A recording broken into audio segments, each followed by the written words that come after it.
স্থলভাগ থেকে জলভাগ বিচ্ছিন্ন ইউনিয়ন চরদিগলদি 8 এবং 9 নম্বর ইউনিয়নের সংযোগ স্থাপনকারী সেতুর উপরে দাঁড়িয়ে কথা বলছি।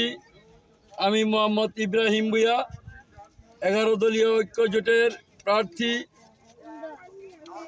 জামাত ইসলামী মনোনীত দাঁড়িপাল্লার প্রার্থী।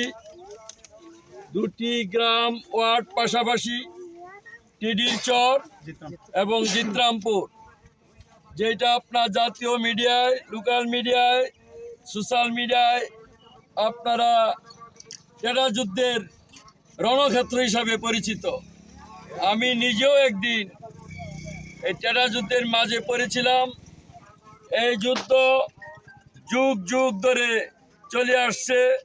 তথাকথিত সমাজের কিছু এক শ্রেণীর পেশি শক্তি এবং রাজনৈতিক ব্যক্তির আশ্রয়ে প্রশ্রয়ে এই যুদ্ধ সংগঠিত হয়। এটা তাদের ব্যবসার মতন করে নিয়েছে।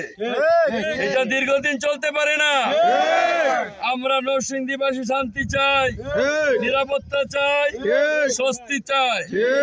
আগামী দিন 11 দলীয় জোট, আল্লাহর মেহরবানি যদি আপনাদের ভোটের মাধ্যমে বিজয়ী হই, চিরদিনের জন্য টেডা যুদ্ধ বন্ধ হয়ে যাবে। আমরা ভাইয়ে ভাইয়ে, শ্রমিক, কৃষক, মজুর, মেহনতি মানুষ শান্তি চাই, একসাথে মিলেমিশে থাকতে চাই। আমি দুই গ্রুপের ব্যাপারে জানতে চেয়েছি, এরা কাদেরকে নিয়ন্ত্রণ করে।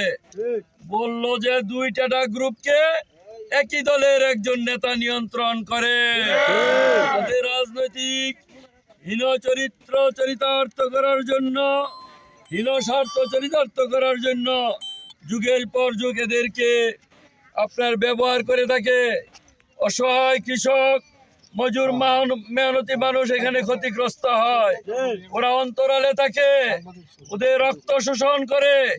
অনেক এলাকার মানুষ আজকে বাড়িঘর ছাড়া, দুই পক্ষকে মামলায় বাজিয়ে তৃতীয় পক্ষ এখানে ব্যবসা করছে। আমরা এই অবস্থার অবসান চাই।